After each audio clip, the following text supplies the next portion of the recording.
Hey everyone, this is episode 92 of Noodle Time. Welcome back. Here with me is Mr. Tynamo himself, OSG. How's it going, sir? Good. Long weekend. I'm back home officially as we're recording now on Sunday night. So, just tiring. All the traveling, working 5 days a week. But it's all right. Trooper, let's keep it going. Oh yeah. Just honestly, just before we start, y'all need to understand that this man just went to the Dash game. The Dash game started at noon. Actually, started at 12 p.m. because of CBS prime time, and there was a weather delay that lasted 4 hours. And of course, Soichi didn't stay that whole time because it was gonna be like a 6 hour long game if he would stay. But no, man, like it's just insane. His dedication and pretty much all that we do. Like it pretty much like it comes down to what OSG does. Like because he goes to like, or at least he tries to go to every game as much as he can, and that's just insane. Every home game is unless it's a weekday. It's this week, Yeah. but man, check out the OSG mileage tracker. keep up with that. Yeah, if y'all listening, don't know what we're talking about, but this is my 9th trip this year. 8 to Houston and 1 to Dallas. So yeah, the miles are racking up and going to every home game minus weekdays. But this will be my first weekday to miss, I think. Yeah, pretty sure. But anyways, yeah, bro. Oh yeah, it's still pretty good. It's still pretty good.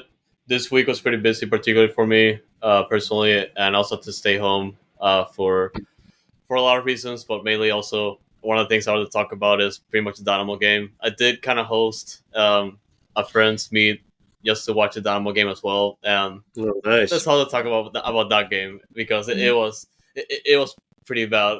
It was some good, some bad, but we'll get into that. But also, Real Madrid winning the league title this week, clinching it up, so that's great.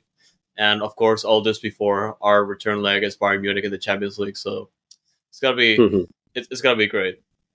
Yeah, looking forward to it. City's getting ready to try to fight for a title themselves. The women almost clinched their title, but ended up losing in the literally last second. So they're going to have to fight again to clinch their title. So Man City women, Man City men trying to clinch Premier League titles. So, exciting times overseas, man. But like you said, a lot going on in Houston this weekend with all 3 teams playing, man. So won't we just rack it up and let's just get it started? People don't give a shit what we've been doing. Yeah, let's get to it. All 3 teams, all 3 ties this week. We got 3 points, but 1 point per team. So it's just great. You can say 4 points.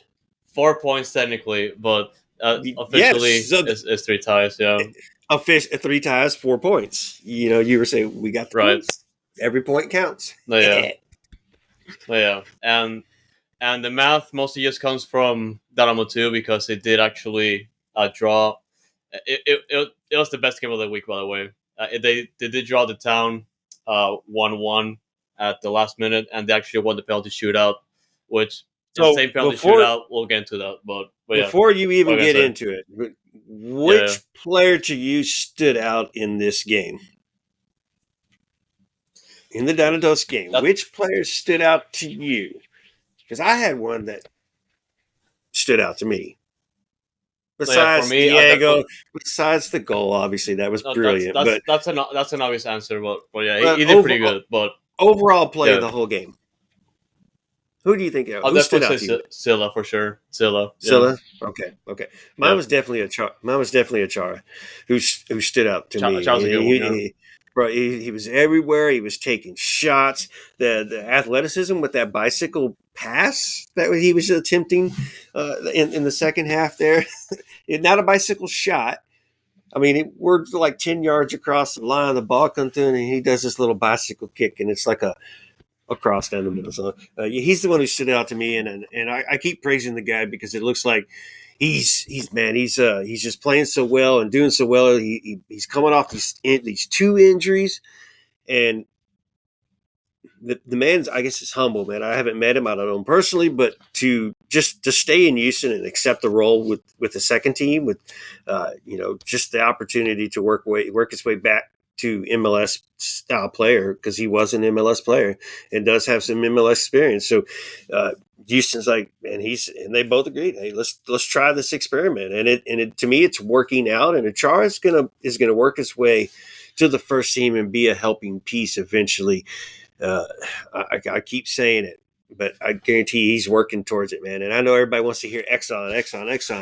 I'm with Exxon too, but Achara's more rounded right now than Exxon is, and I think Achara's would just be a better fit. He's versatile, so man, that's why I asked who stood out in this game, just because he's just more and more and more. But I like what Silla did as well, and that's good because Silla hasn't been standing out in games. He's just been having kind of quiet games. So it's good to hear that, and see that he had a good game, and it's something to talk about this time. So, boom. Yeah, that was my curious question, man, before you got into all the details and spilled the beans and I didn't get to ask the question. Oh, yeah. And that's a pretty good rundown because I felt like Achara did very well in this game.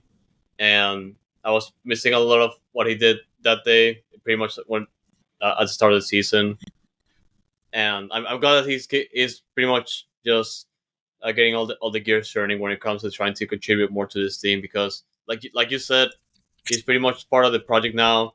Like he understands that he's at a part of his career, especially in MLS, where that injury pretty much sidelined him for a good chunk. You could definitely say for 2 years, and it's great that he's getting that playing time to just get back on the groove of things. And Silla, for me, I'd say that he was probably one of the best players in that game because of pretty much his technical ability. Just like he made like a couple runs like inside the box that unfortunately he shot it either straight to the keeper or just went wide.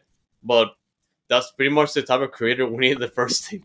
Like he's showing it out and no, like that's the thing that I was missing for sure at the start of the season for Dynamo too because he obviously he was getting the groove of things. Like is somewhat of a rookie still, trying to like is all the opponents that we're facing now are pretty much kind of like at his level.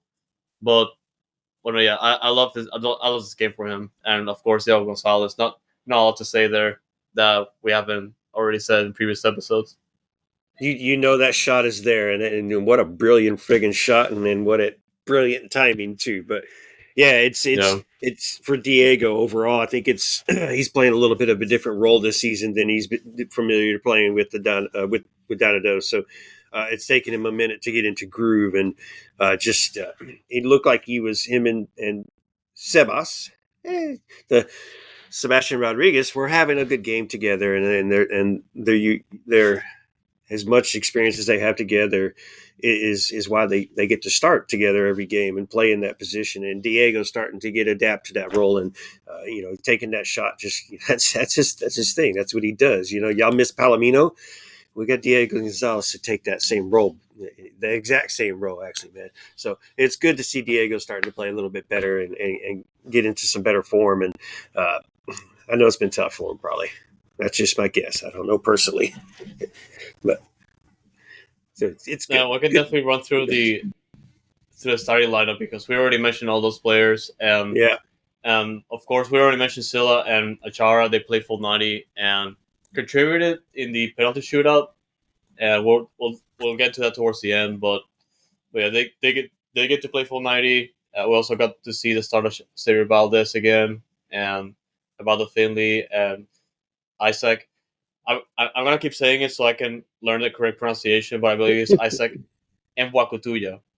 That's Mwakutuya, but well, yeah, I'm thankfully because of my Spanish, I get to roll those vowels correctly. But yeah, Femi Agodesu, of course, he did play full 90 also, and David Nguema, like he's also listed as David Nguema, and Sebastian Rodriguez also started this game, and of course Brooklyn Reigns. And or you mentioned Diego Gonzalez, Silla, Achara, and of course Exxon Arsu.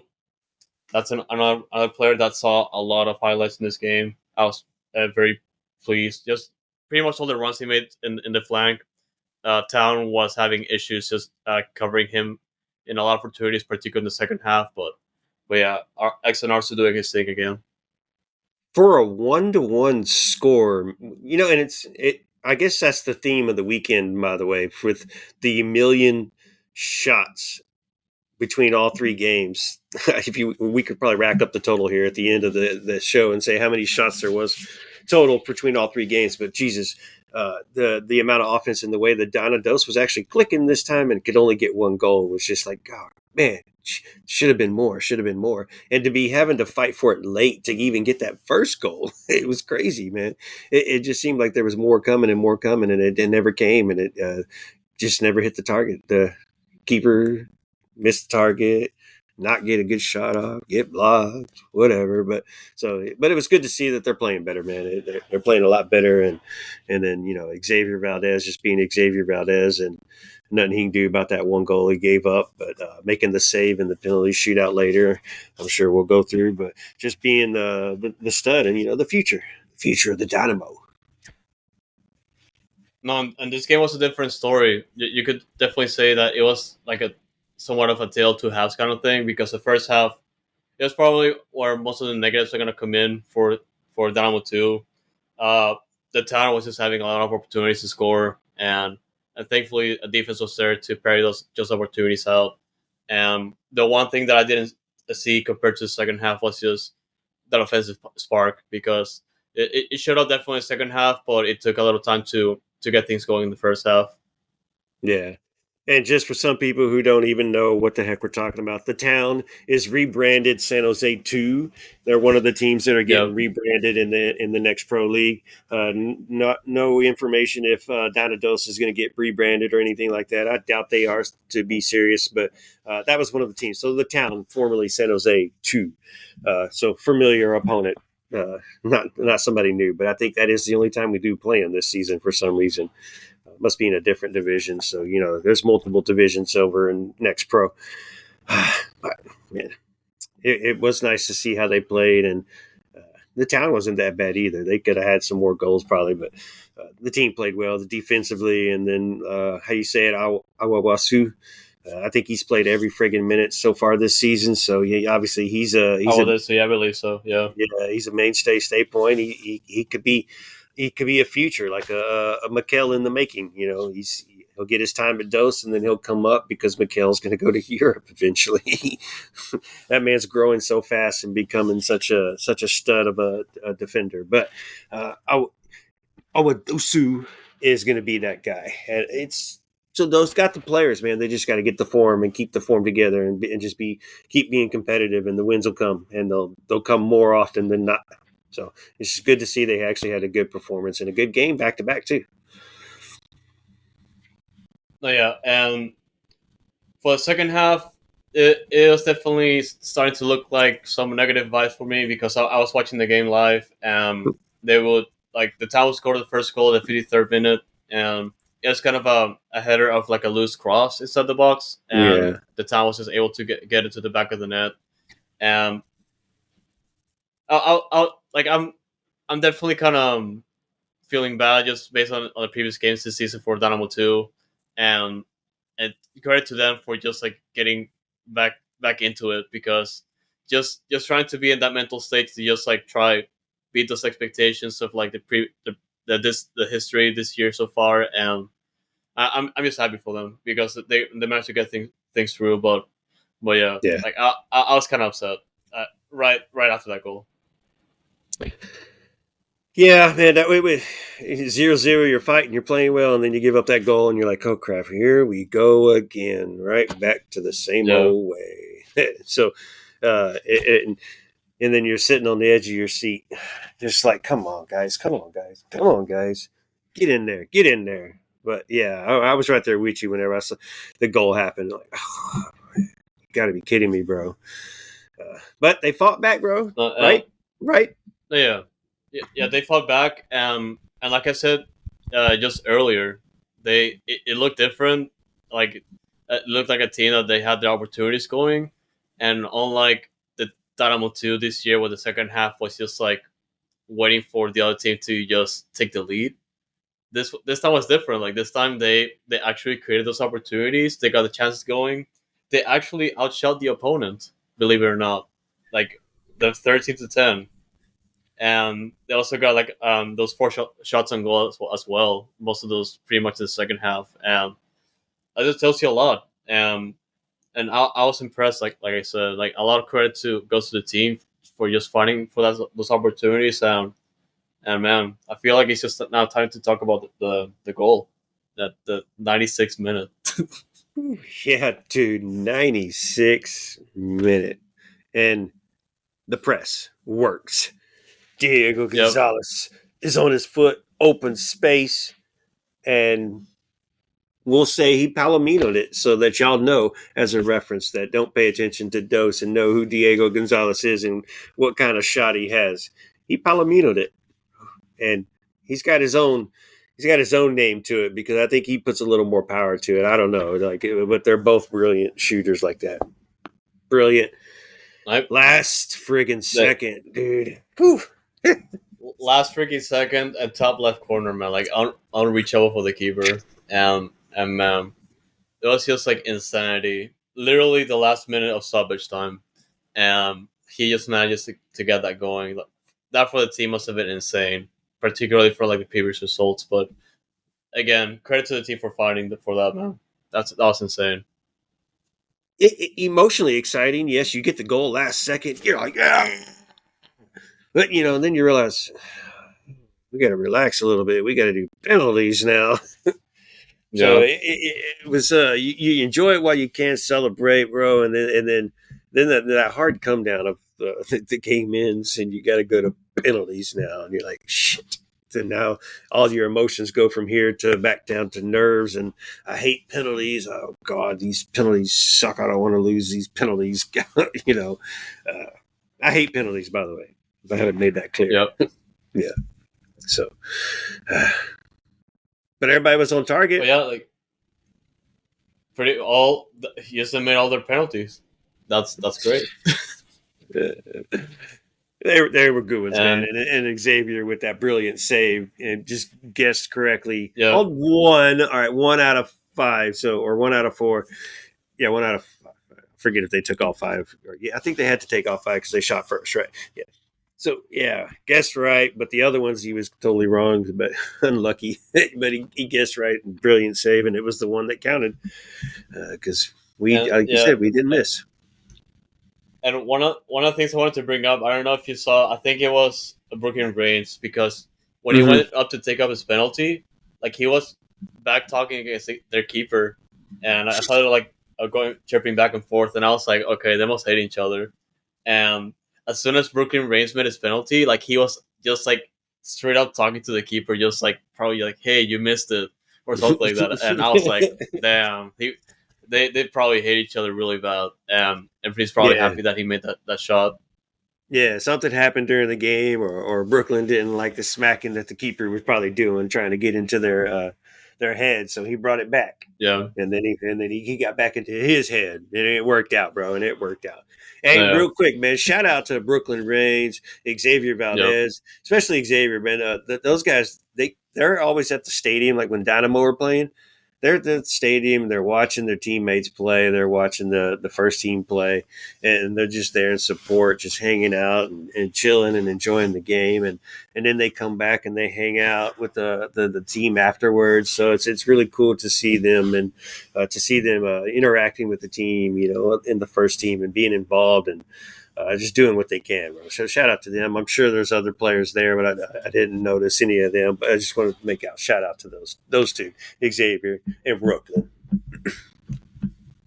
Yeah, and you mentioned earlier, Xavier Valdez making the stop, and Silla just hitting the dagger to end the game completely, and Silla, of course, providing the assist for Diego Gonzalez to tie the game. So that was his third assist of the year, by the way, and getting to score the winning goal in the penalty shootout. So, game MVP, I'll definitely say Silla. You could definitely say Gonzalez too, but yeah, Silla's getting there, man. Watch out. Yep. Be ready. So moving forward with these guys, they do play on Wednesday at 9:30, but most of these guys will be playing in the Open Cup game against Detroit City. So expect to see a majority of these guys and probably the bench players from the Dynamo first team who don't get real minutes. Expect to see them play tomorrow night with some senior leadership and the kids together. So, so not tomorrow, on Tuesday night when Houston plays Detroit FC. So it's going to be exciting to see. It'll be on YouTube or whatever. I'm pretty sure you know where it's going to be televised at YouTube, and it'll just be exciting to see them. They get to play at Shell. They get to play against Detroit, who's coming in fun in an Open Cup environment. It's a lose and you go home type game. So it's going to be a lot of pressure on these guys. It's going to be good for them. Hopefully it'll be fun for them, and they learn from it and come out with the friggin' win as well. They have to defend the cup. Yeah, and OSG just mentioned that we do have 2 games to watch, and one of them is actually the Open Cup round of 32, which we're expecting Dynamo 2 players to play there, and that game is like you said on Tuesday. So the Open Cup game's on Tuesday, and the next MLS Next Pro game is on Wednesday, and that's actually a road game against Real Monarchs, so on the road, and it's gonna be at 9 p.m.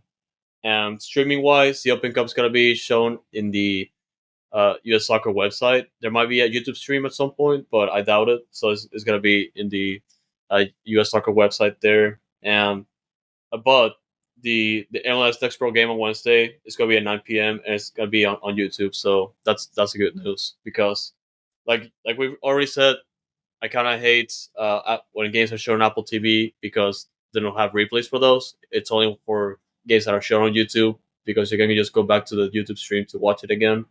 And yeah, it's on a weekday too, so it's a mess already. So it's great that it's on the week. Well, and let's not. Since we're just going to talk about the schedule right now, let's make sure Dash play on Wednesday night at 7:30 as well, or 7:00. So we have a triple header on Tuesday and Wednesday. So Tuesday Open Cup, Dash and Dose on Wednesday, and let's also it will be academy players that will be playing for Dose in that next pro game. The leftovers from Dose who didn't play in the Cup game. And then some academy players that are going to get an opportunity to actually play in a higher level competition. So that'll be good all around for the down to those players and the academy players. So looking forward to it, man. Looking forward to it. Oh yeah, and just before we move on to the next topic, we do have 2 Dynamo 2 rumors.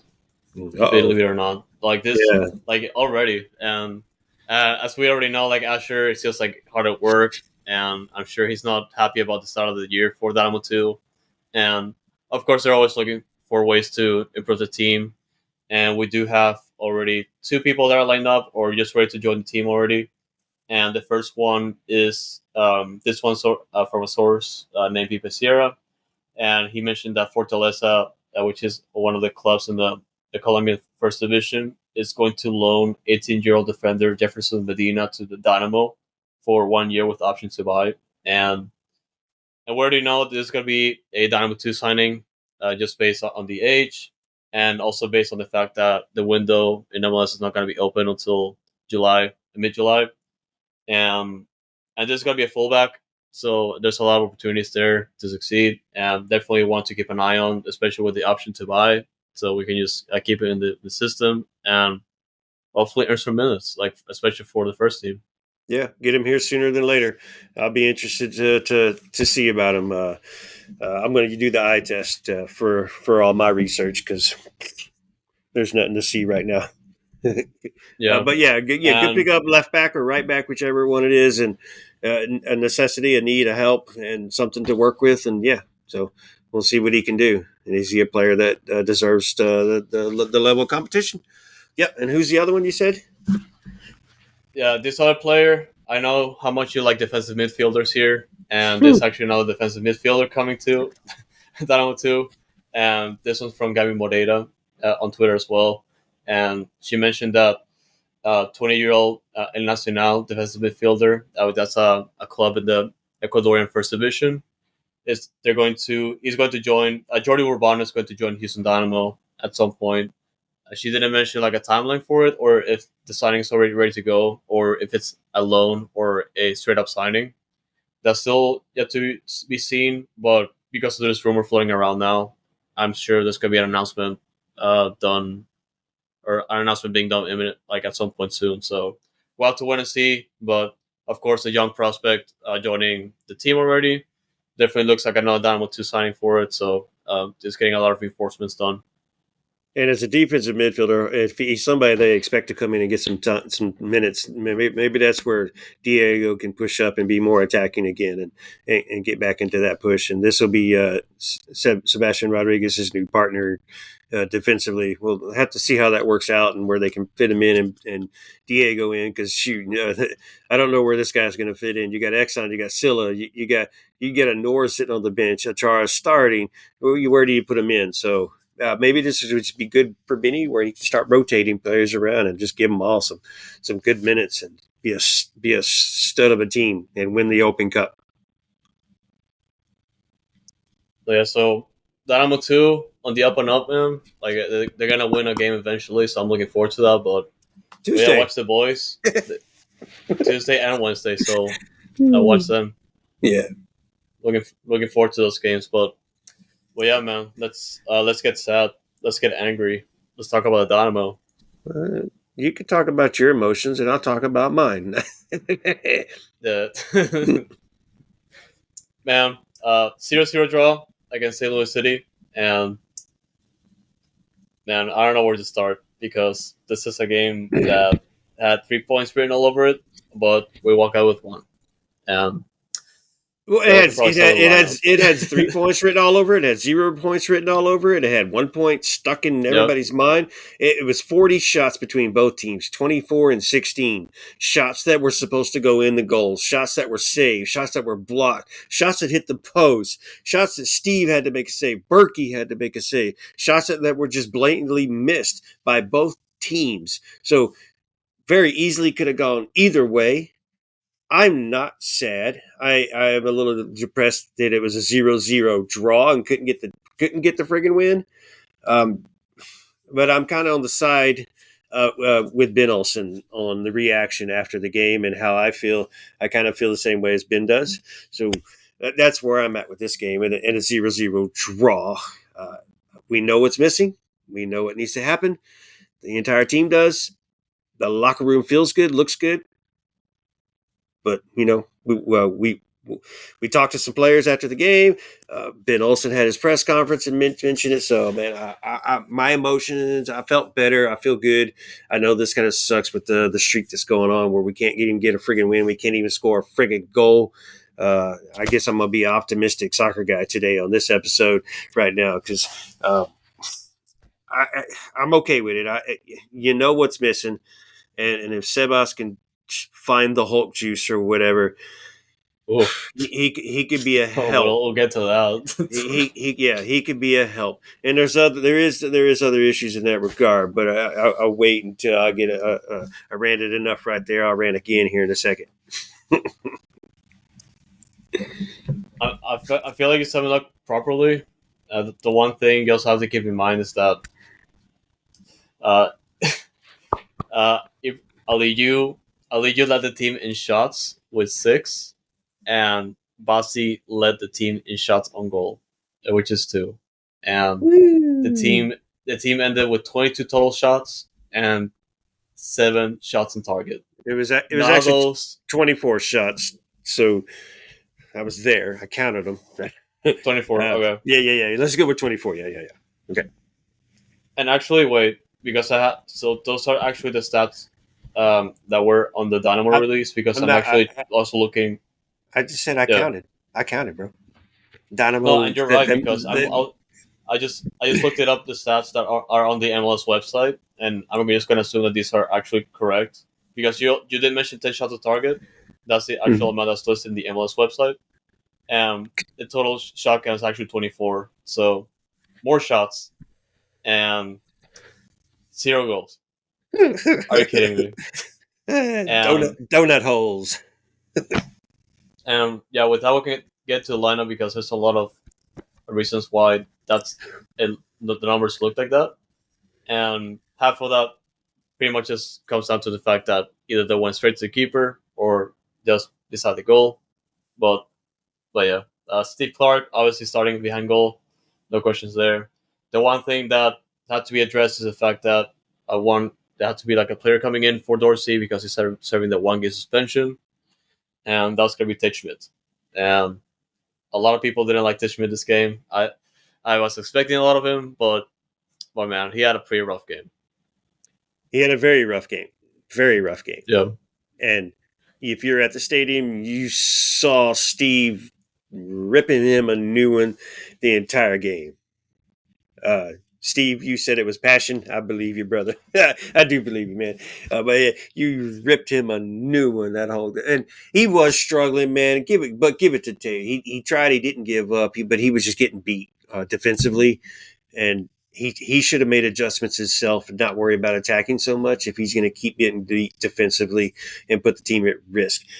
We can work around the attack without him on the attack. We needed him to defend better, and yeah, he just put himself in situations and put the team in situations, and it kind of sucks. So he did stand out, and players. There's even somebody that says, "Oh, he should never wear a uniform again." So calm down. 1 game, bad performance. He hasn't been bad the entire time he's been here. Everybody loved him last year, and then he goes and gets hurt. So relax. Remember your emotions. That's why you're supposed to wait 24 hours, cool down, and then talk about it. Right, but yeah. I feel for you, Tate.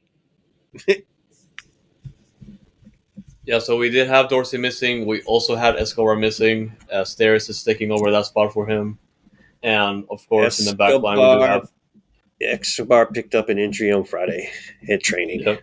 Yeah. And Ben Olsen made that. Ben Olsen actually said that, so it was good to hear that we actually were told this time. Yeah, we're told, and it was good that he disclosed that because Escobar, I think it was listed as questionable in the injury report, but that's good that he made that clear. And I was trying to start a rumor. I was trying to start a rumor during the game that he was traded.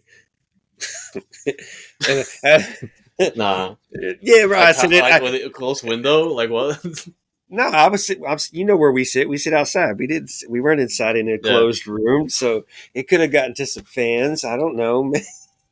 And I said it to. Juan was sitting next to me. Herman sitting next to him, and Juan likes to talk. So it might have got around. It might have got around. So Ben had to clear the air. Wink. He's not being traded, y'all. He picked up an injury on Friday. So yeah. All right, back to the lineup, man. My bad. I started a rumor. No, yeah, and we did have Svinchenko Mikhail starting in the back line, and I felt like Mikhail had a pretty good game, particularly in the second half. Like he bailed out the Dynamo a couple times, and I was impressed with his speed. So I'm loving Mikhail again. Bro, he's getting a lot of hype, a lot of praise, and even MLS and experts and talents and scouts and all that. And it seems like his stock is rising fast.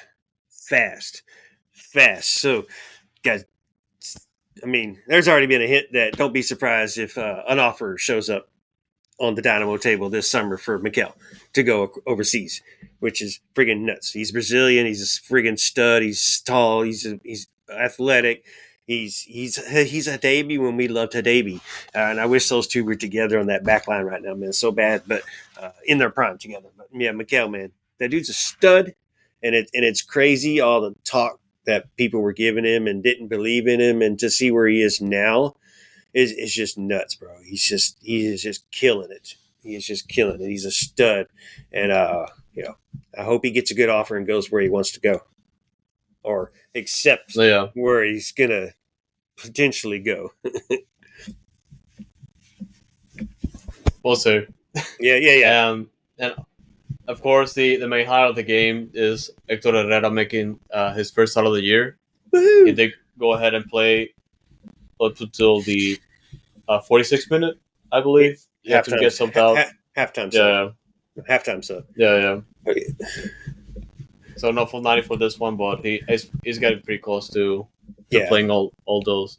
Or if not, pretty much towards the 80 or 90th minute, but But yeah, and Ben said this was a scheduled 45. So planned no, yeah, 45. and that's good. So people, I like the start over coming in and only getting to play 30 minutes. He gets to dictate the start of the game, and then we have to sub him out at a certain point in the second half. And so I like it better that way. And if he can't play 60 minutes right now, that's fine. You sub him at halftime, like you did. You didn't use a window, so you still had 4 subs left, but you had all 3 windows, so it didn't really hurt you.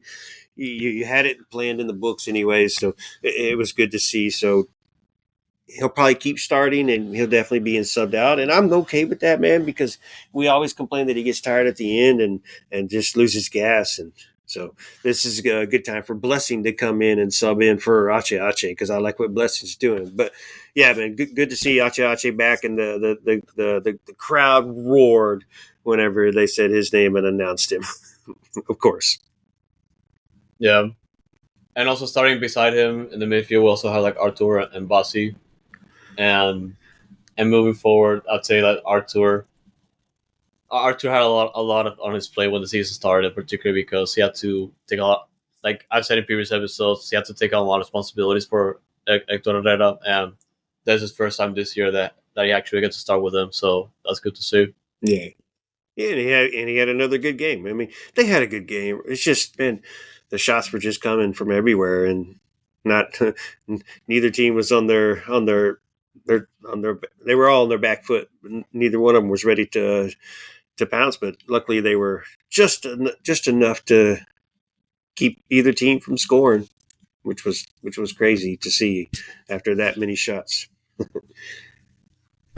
And of course, up top, we do have Coco playing up there, and I'm just gonna say right now, this is probably his best game of the year so far, and like just the way that he just passes the ball and tries to get something going, particularly when he drives it inside the box. Like it's insane, Yeah, and unfortunately, our lack of production is not out of think a lot of people are seeing it on paper or just like everything he creates on the field because like it sucks. Like we have like the expected goals in the league right now because like Coco is pretty much one of the main creators we have, and it's just upsetting that we don't have like some sort of product to show that we can win games easily. But well, that's yeah, crazy because I ran into Malcolm today, uh, and he even said that stat how we have the lowest uh, goals expected against, goals. Yeah. and then we have the least amount of goals scored against, and the least amount of goals scored for. So we're hello Houston Dash from last year. We're like in the same freaking boat now. Nobody scores on us, but we don't want to score either. So we want to play a Yep. 0-0. We're down. So yeah, and we also do have Kowalczyk up there, and of course Aliyu, and Aliyu and I say like Aliyu and Basi. I feel like they also got a lot of the criticism tonight because I'm guessing Why would did they get Aliyu the get chances criticism? going? Why would Aliyu get any criticism during this game? The only one criticism like he can get is just like the finishing. Like he just keeps getting into the keeper or out. Yeah, And I mean, I mean, I it's didn't not. have any I'm problems not with saying any of the shots that he took this time. I didn't like, oh wow, he should have made that no problem. Like, not one of those. He's right in front of goal and just misses it. Those angled shots right there are not easy to make either.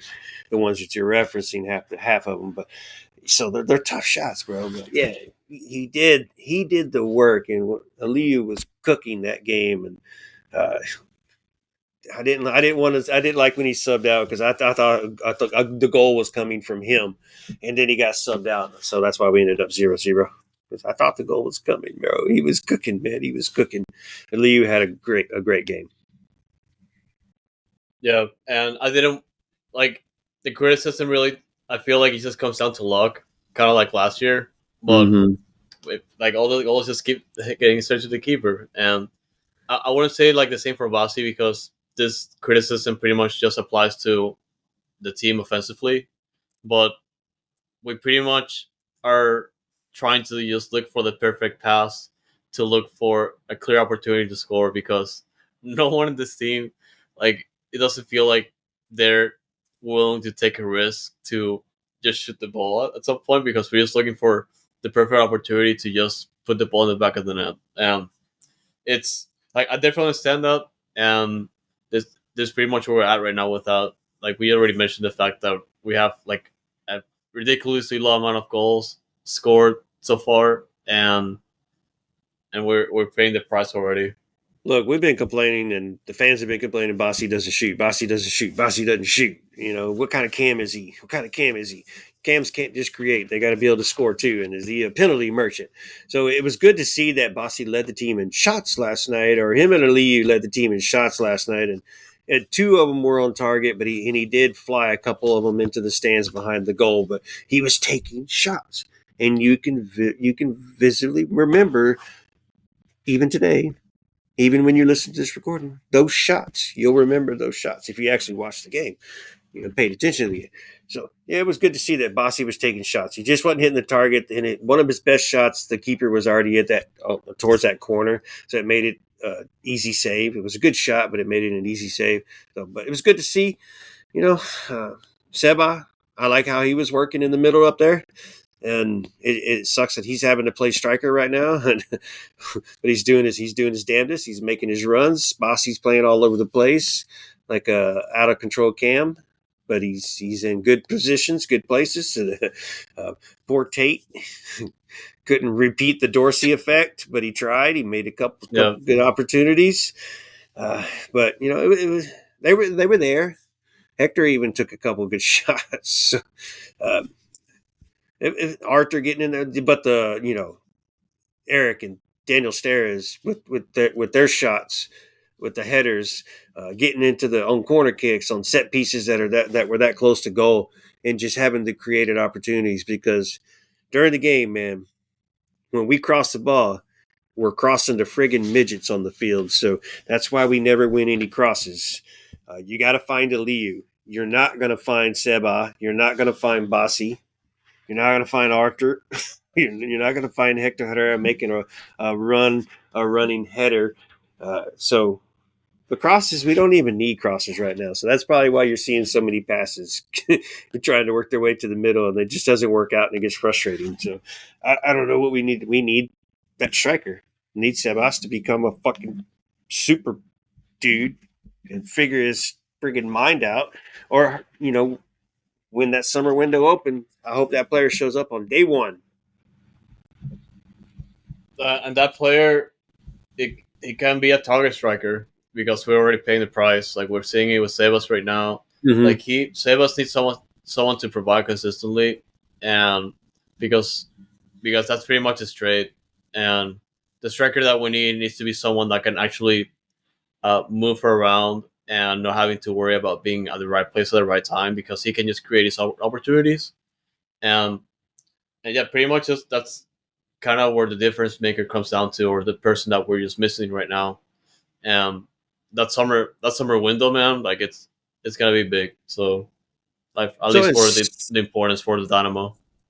And Sebas did play last night for a few minutes. It was a later sub, but let's give him credit because he was moving. He was moving towards the ball, and to me, I liked his effort that he put last night. And he showed me that he is at least starting to understand the tactics that Ben is showing. So now his training is all that is necessarily in question. And can he continue with this understanding the tactics and understanding what the team is trying to do? Because I saw him make 15 yards run backwards to come get the ball from Bossy, to come get the ball from Arthur, and then turn around and just make another 10-yard run this way. So he was working and he was trying. So it was good to see, and I want to make sure to applaud him for that. Now, next game, will he do it again? I don't know. So, but for this game, he did what he was supposed to do, and I just want to applaud him for the limited time he got, and so hopefully he can build off of it. And we do have 2 opportunities this week. And just going back to the Open Cup game, I feel like that's a game he can definitely play. Absolutely. And of course, a road game. Yeah, I think the Open Cup game's a good game for him to start if he's physically fit. That also could be a thing where that's why he didn't get subbed in until late because he definitely was needed. But so start Open Cup game, yeah, or come in Yeah. late in the second half because he didn't play but 15 minutes in this game. So yeah, dude, I would take him in the Open Cup game for sure. And then like you said, away on Saturday, he can play that game 5 days later. So yeah, we're good. Let's go. Sebas, you ready? Stretch, brother. Train. We want to see you on the field. You better, you better keep doing that cardio, man. He's got to do it. Bro, And get the. I know you're listening, Sebas. Well, you're listening to Dynamical probably. Sorry. So I'll get Herman or Andres to send you a message. But man, get that goal when you start on Tuesday. Then get that goal on Saturday against our next opponent. Bro, the fans will be on your side. We're throwing donuts out yeah, there right now. So here's your opportunity, sir. You want to pass that message to him? and this and these next couple weeks we do have 4 games, so something to keep an eye on because we do have a Open Cup game on Tuesday, and we are on the road against Sporting KC on Saturday. So a lot of opportunities to play And then and a friggin' lot of rotation Austin. for sure. And then friggin' Austin Yeah, during the week, and during Dallas. on Wednesday, and then Dallas on Yep. Saturday. So yeah, that's Yeah. four Yeah. games. 4 games in 2 weeks. This is gonna be nuts, bro. Nuts, Yep. nuts. Hit it. But yeah, so yeah, as some of y'all saw the live, I was doing the live tweeting on Noodle Tempio, and Herman was on Dynamic Foxtrot doing the Instagram live tweeting. So if y'all were following along, thank y'all for the support. We were seeing the likes and all the views going on out there, and I'm having fun doing it, and I'm trying to throw in some pictures or some gifs right there to just kind of add some entertainment to the tweet, so it's not just a boring text tweet or maybe a good picture. Try to get better pictures, but it's kind of hard to get pictures from where we're at because it's not allowed. But man, thanks for following, and you know, keep it up. And if you don't get to make a game, you know where to see it at. We'll try to keep you up. And you got Foxtrot too. He's doing all 3 of them whenever he's watching them. Unless he's at a watch party, he's doing as best he can.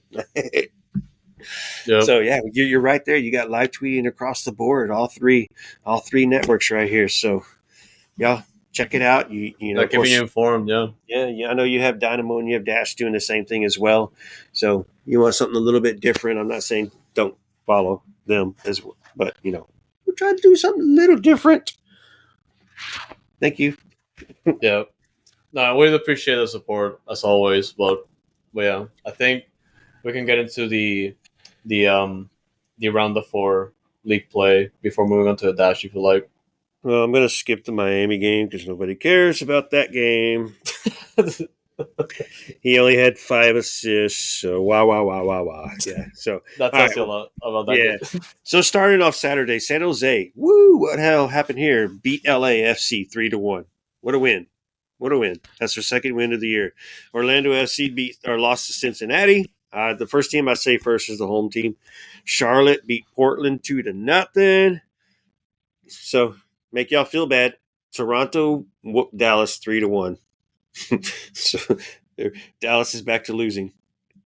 Inter Miami beat Red Bulls 6-2. Blatant red card was in that game. I don't know what the score was or what minute it was. I just clearly have seen the video 1,000 times by now. Blatant red card. One of the Miami players should have been taken out of the game. That might have made it 6-4. So who knows what would have done? But that was just stupid for the rest to miss that. VAR missed it. That's 6 referees at the game. 3 on the field, 3 in the booth. That's nuts that many people missed that one that bad, and it was just clear as day and dangerous and stupid. So hopefully that player gets fined. Maybe he's suspended for just a dangerous play, anyways. Whatever. But did you see it? Yeah, I don't know why he didn't get red carded. Just a yellow. That's a blasphemy. Just a Yeah. yellow. And like you can't change it to a red, so it's only a fine. I don't know some rule you can suspend him or whatever, but I doubt it. So DC and Philly 2-2. Atlanta, Minnesota 1-2. Minnesota beat Atlanta. Nashville whooped Montreal 4-1, and from what I'm hearing, Montreal's embarrassed. Sorry, Montreal, our friends over there. Dynamo and St. Louis 0-0. Chicago Fire. New England somehow gets a win. So San Jose and New England, the worst teams in the league, both get a win this weekend. So surprise, surprise. Real That's Salt Lake parody for beats. you. Yeah, no joke. What the heck, bro? MLS, and we can't even score a goal. So RSL Sporting KC 1-0 RSL, and then Austin ended up getting lucky in Vancouver and ended up drawing 0-0. So 2-0-0s with the two Texas teams here, and two different reactions because we definitely should have won, and Austin definitely should have lost, and both teams ended up with 1 point and a 0-0 draw. Today on Sunday, as we record, New York City lost to Colorado 2-0. So Colorado is still proving that all those changes they made in this offseason is for the better and looking good. Seattle, LA Galaxy 0-0. That rounded up the schedule. As y'all all know, the table, Miami is not running away because Cincinnati continues to win. New England still the bottom. Real Salt Lake now, at this point, is in first. Minnesota, Galaxy, Vancouver. We have fallen all the way to eighth, so we didn't move, but the gap did close. Actually, it didn't close at all, so we just stayed right where we were. Nobody gained nothing. No one jumped nothing. LA dropped because they lost, but we're still sitting in eighth place. So, eighth place at this point in the season, guys. So we're okay. Relax, like Foxtrot tells me every time I give y'all the standings. But still early, man. But it's a long season. That's the MLS roundup. Yeah, man. Dynamo will do better. This week's gonna be busy, so go Dynamo. And yeah, Dash. Man, yeah, bro, Dash. that game was weird as hell, man. Yeah, so a noon Sunday game. When it's on the schedule, you're expecting the Texas Heat. Got nothing like that. We just got overcast. It was rain in the morning, rain overnight. Remember, I spent the night. So rain overnight, rain in the morning, and then it stopped raining, but you could see it all over the friggin' distance and in the air. And, luckily we did get a delay. So when I showed up to the stadium, we were in a delay already, which means the teams didn't get to come out and train their full 80 minutes and prepare like they typically do. They came out, and I think they got like 30 minutes and then, or 20 minutes or whatever it was. And then at 12 o'clock, they were given 10 minutes to go change, and the game kicked off at 12:10. So it was kind of a rush, and it was an odd looking national anthem because the teams weren't out there for the national anthem during this game. So they knew that the window was going to be closing later, and so they were trying to hurry up and get it in. And unfortunately, all we did was get to halftime before the stupid long delay. But going into this game, man, Kansas City Current, first place. Houston Dash, the 13th place out of 14. But coming off a draw last time, Kansas City Current is undefeated, 5-0-1, and kicking everybody's butts all over the place. I mean, they have a solid roster over there. They had the former U.S. national coach coaching them and doing well now. So good for that person, and whoop-de-doo-rah-rah. But KC's our rival. So you throw everything out the friggin' window and you play the game, man. You play the friggin' game. And it was just one of those friggin' crazy nuts games. And I want to start with your reaction to what happened today, bro. What did you see, man? Your emotions have been all over, you said. So I want to hear what this emotion was. Well, a tale two halves for sure, because the first half was horrible. The first half was all Kansas City. The first half was just continuous pain. Like it wasn't just press from Kansas City; it was extreme press. Houston was pretty much out of it. They weren't creating anything. They didn't look like they were gonna get into the game, and I'm surprised the goal it took 24 minutes for them to score the goal because of two things. One, Jane Campbell, and the other one was just sheer luck. And of course, our defense is doing their best. But well, yeah, it was just insanely bad first half. Probably the worst first half of the season so far. And they finished the game with 29 shots. I'm willing to bet 2/3 of those shots came from the first half, and it was just ridiculous. Like I cannot stress enough how bad this half was for Houston because they were out of it. nothing was created. Like, no, yeah. I'll stress it. First 35 friggin' minutes of the first half, we didn't cross the friggin' half line. If we did, it got sent right back to us, or it was them crossing the back passing themselves and putting the ball on their own defensive half of the field. Literally took 35 minutes, 30, probably closer to 30. Sorry, I'm exaggerating a little because it felt like that's how forever to get the ball into the offensive half of the field and finally have something for their keeper to smell and look at. So that's crazy how you all over the place. But what a game. So man, going into this game, we were curious what the lineup was going to be and what was Fran was going to go with. We thought last week was a good set, was a good 11 minus maybe one player. So this week when we saw the lineup, I was like, okay, I was probably a little confused. I don't know about you, so I'll run through the lineup real quick, and then I want to hear your thoughts and see if you were okay with everything that's go there. And of course, superhero Jane Campbell or superheroine Jane Campbell in the goal. Backline was a little bit different. 12 saves. 12 friggin' 12 saves. And would you say it was earlier? Would you say it was a record? A Jane record? It might be a Jane record. I don't know yet, but yeah, I think it's a Jane record. It was ridiculous. Jane record, 12 saves, and some of those saves, Jesus Christ! I mean, one of those saves, she was standing in the goal and then had to reach back forward to catch the ball before it came in the goal. So literally, only her wrist and her hands were out of the goal, and she made a friggin' save. And just God, Jane Campbell, I'm sorry for what season and a half ago. Just forget about that. But backline was a little different. We had Nielsen and Jacobs starting this time, and no Peterson. Peterson was the left back instead of Puntingam. So I was actually okay with that backline. Okay with that. You?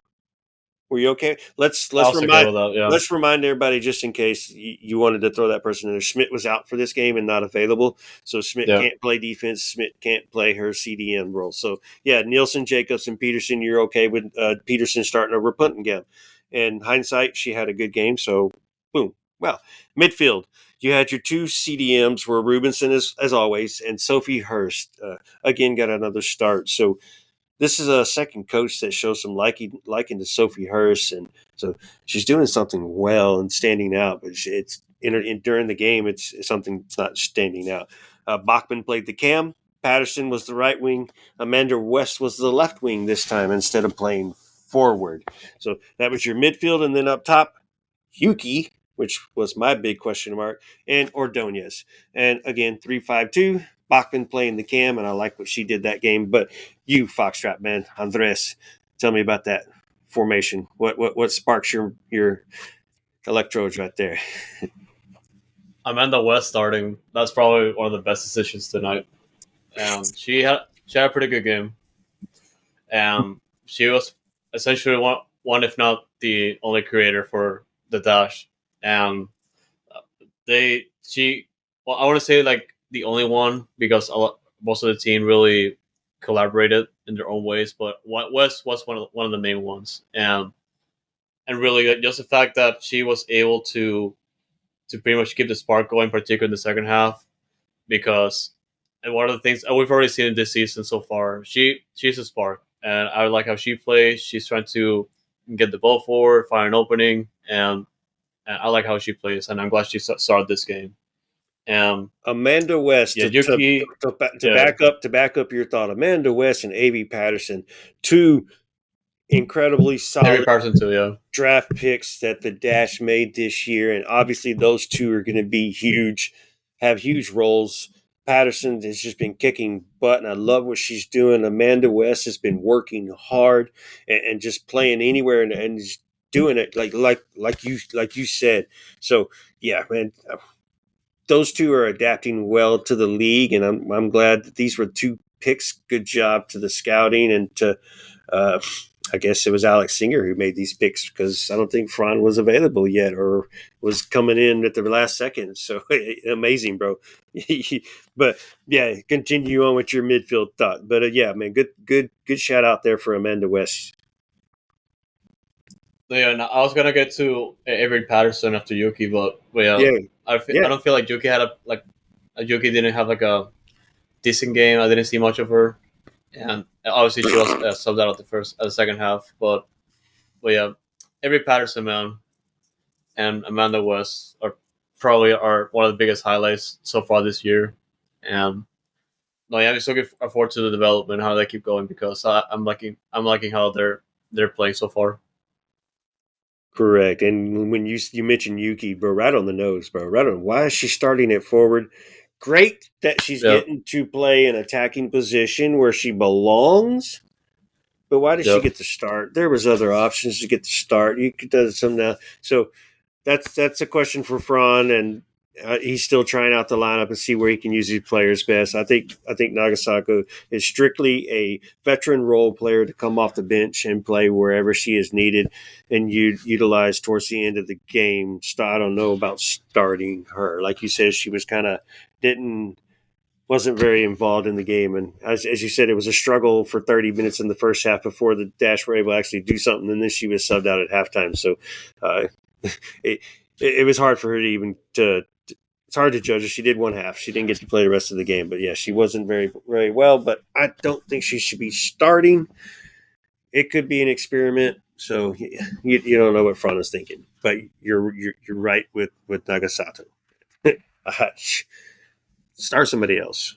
Yeah, we want to leave the first half conversation there already, because like we said, it was essentially just Kansas City all over it. And after that, the game didn't restart until 4 hours later, and I was so upset with like how the amount of waiting that I had to do, because the one thing that was just like that blew my mind was just the fact that the Astros were playing at the same time, and the Dash game went longer than the Astros game. The Astros game actually finished, and those games usually last 3 or 4 hours, depending on how it goes. But Dash started at noon. Like 4 hours. Dash started at noon. Halftime at 1. Astros start at 1.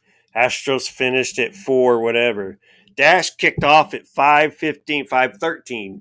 5:13 it played for 40, finished at 6 o'clock.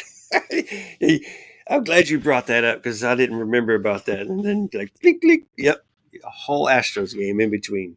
And bro, it was sunny downtown. It was just so many storms right there in the area that were just too freaking close and kept triggering the damn lightning gauge, bro. And you could, for the longest time, we were seeing the lightning. And then at 3, we thought we were going to be good. And then 3:30 came. We thought we were going to be even better. And then 4 came. Yep. And I'm like, I had to travel. Obviously, I gave up. We already talked about this, and I had to leave. So I called her mom. I was checking my phone when I got to Lights because I drive 290 back, so there's towns in between. And I was like, oh yes, Amanda West scored. And then I saw one of your tweets, and I was like, all right. So get back, watch the end of the game, and catch up to it like I was still there. So, but it was fun, man. It was a rough, but as you were saying, bro, 4 hours, 5:15 kickoff start, second half, and it kind of looked like the same thing. Somewhat, because I felt like momentum just got killed up immediately because of that, and I felt like that's a good thing for Houston, but they still had to attack and push forward, and I felt like we didn't get like a lot of those opportunities up until the goal, which sheer luck, man. But well, so was theirs. We were at the right place at the right time, and of course, it was Amanda West that scored, so everything's good. Keeper bobbled it, and defender does the worst thing. Tries to kick it when the keeper is clearly coming with the ball, and it's still right there. Like the ball wasn't very far away. Amanda West, or somebody was right there, not Amanda West. I think it was maybe Adornias or somebody was a Barb or somebody was there. The defender tries to touch it, kicks it off the keeper, and then they tackle each other.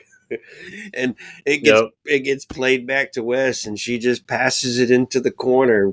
Keeper almost far post, and like woo. wee. And then I don't think she knows what she wanted to do with the celebration. She started running to the sideline, and then there was a player like halfway there, and she's like, I'm going to celebrate with you.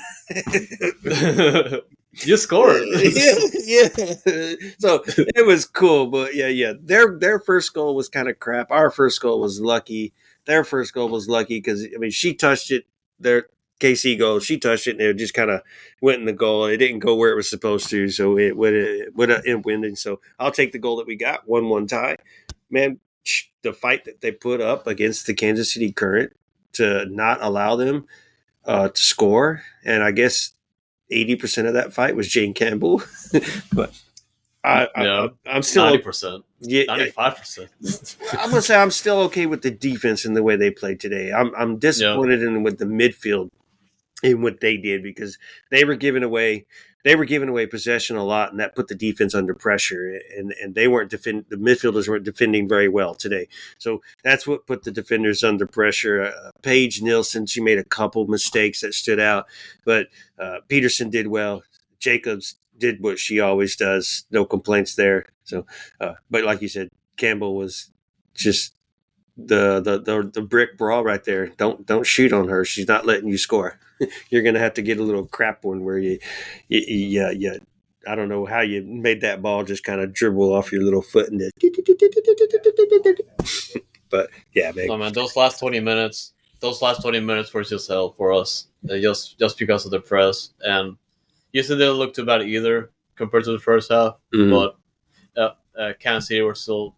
It was pretty obvious that they still wanted to win this game, and yeah, they didn't let Houston didn't let them do that. So shout out to them for staying on the toes, and of course, Jake Hamels is the MVP of this game, and potentially this season again. So there's that. So shout out Jake Campbell.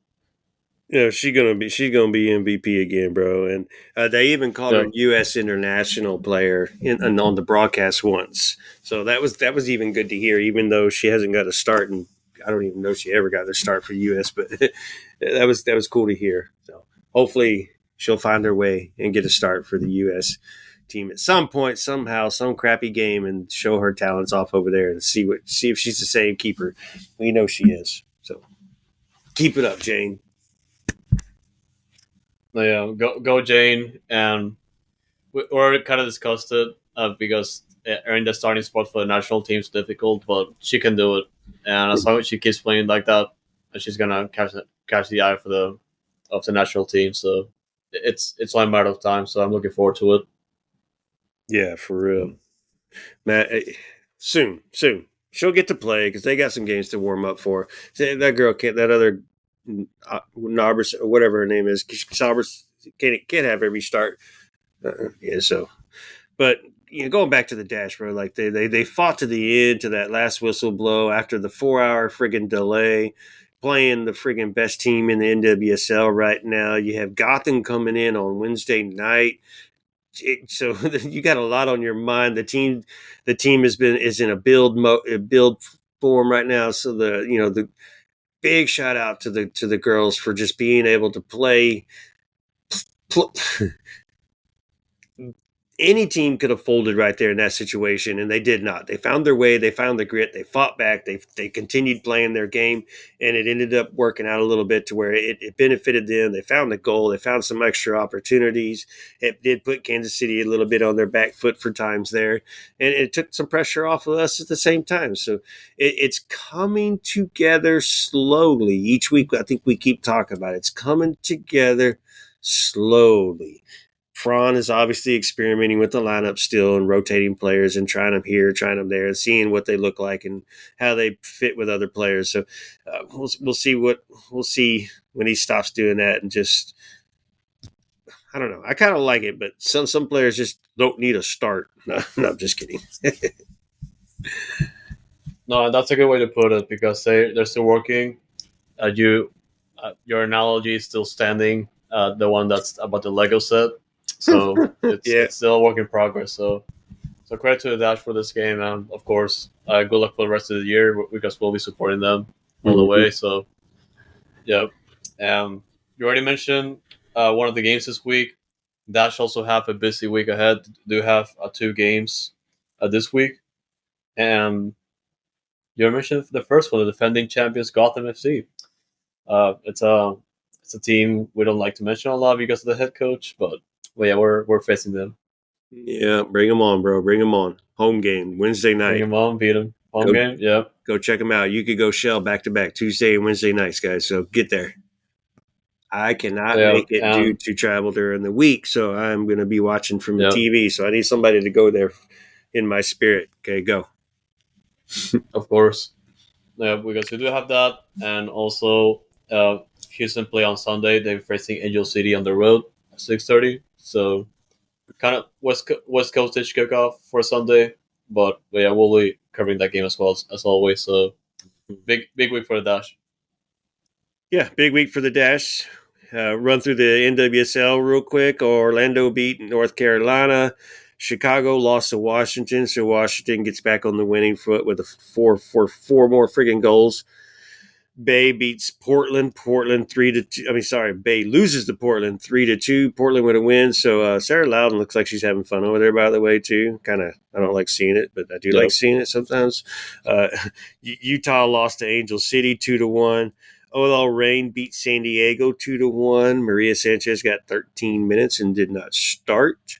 Their next game, I think, is against one of the expansion teams. So will Maria get a start? And it's on a weekday, too. So that'll be interesting to see over there for people following that story. She's not getting the time that she thought she was going to get or could have here. Gotham coming in, got the 1-0 win against North Carolina. I know I'm saying North Carolina twice because some teams did have a midweek game last week as well, so I threw those in there.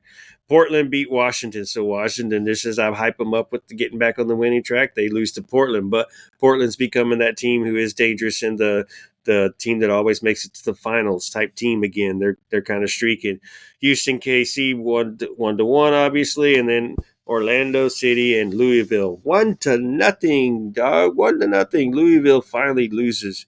And then Bay and Chicago are playing right now. Chicago's up 2-1. I'm not going to look into those highlights to see if Shea Groom is playing right now. I'll watch the game whenever we hang up this episode. But that's that. That's the end of it. Also early. Yeah, it's always early, bro. You don't have to keep saying it. Golly. Now that you said it, season, but I think we have to emphasize it because there's people that are upset. That's your Dynamo. They're in different situations, but look, it's still early in the year. We have like the issue when it comes to parity. Like things can go great, things can go south pretty quickly, and they can interchange over the course of the year. So, hey, what's important? Just keep supporting your teams. You say this one's early, but KC was in first place, undefeated. Because of this tie, they now fall in second place, even though they still have a game in hand over Orlando. Orlando's in first place currently, technically right now in the standings. So we did upset our rival, knocked him down to second place. So always good. Number 13 team in the league knocked the first place team down to second place. we just gotta keep doing that, keep knocking people down, and win games. Yeah, we just need to win games, Houston. We gotta get those 3 points for sure, man. Gotta get those 3 points for sure. But y'all know what to do, y'all, right? Tell them, Andres. No, I mean you better be following Dynamic Foxtrot and Noodle Time on Twitter, X, and also Instagram. More Dynamic Foxtrot there, and we're getting all that content for you guys, so keep supporting us, keep sharing it. We do appreciate every time you do that. More eyes for us, and of course more eyes on the news on what's happening with the teams and all that, and of course this podcast, whenever you share it, that's also great. So we do appreciate the support that you keep giving us, so thank you for that.